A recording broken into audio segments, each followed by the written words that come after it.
But some way, somehow, we ended up becoming the world police.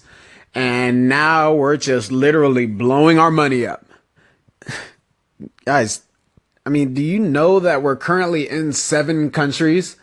We're in Afghanistan, we're in Iraq, we're in Syria, we're in Pakistan, we're in Yemen, we're in Somalia, we're in Libya, and we're actually in another one now.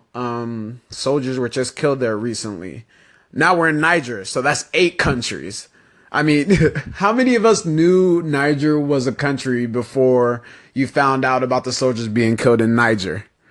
I mean, just to start with Afghanistan, it's an absolute failure at this point. We started the war on terror in Afghanistan in 2002, and ever since then has literally become the Vietnam of the new millennium.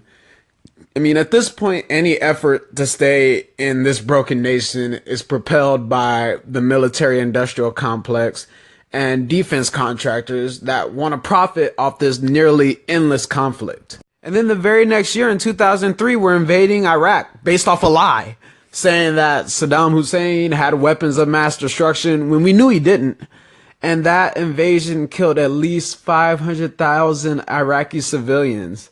Now, there's plenty of things that factor into the creation of ISIS. There's the ideology, there's the political climate that they have there, but we can't wonder how ISIS gets stronger and hates the West even more when you kill one of their family members. And honestly, I'd be pissed at the US too if I was, in my home and it got bombed and it killed one of my family members too. And let's be real here. What is considered victory?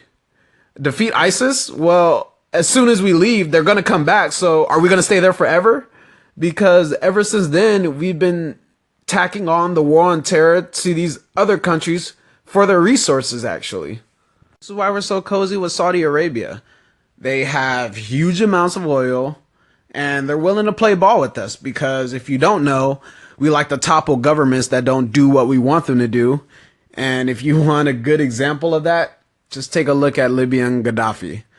And this is where the hypocrisy of our government lies, because Saudi Arabia is one of the biggest human rights violators in the world. And we keep arming them to the teeth for their bomb fest in Yemen. They're killing nearly 50% of civilians. And guess what else? They're also arming Al-Qaeda on the ground and also jihadists in Syria. So I don't see how we can be having this war on terror when we're arming these jihadists and then also Al-Qaeda. And this is the same thing for Israel. They're currently doing apartheid against the people of Palestine. And Israel is establishing illegal settlements on Palestinian land. And to get a solution, you have to do what's best for both sides. But no, we want to support Israel, who continues to bomb Gaza, kill 80% of civilians. They're taking out power plants, and this leads to more rebellious Palestinians. We need a two-state solution, but by the looks of things, Israel and Palestine is going to be in perpetual conflict. I mean, the administration just recently recognized Jerusalem as Israel's capital, so that's just going to stir the pot for more conflict. I mean, we shouldn't be supporting these countries like Israel and Saudi Arabia to begin with, but nothing beats imperialism, nothing beats money, and nothing beats the military industrial complex.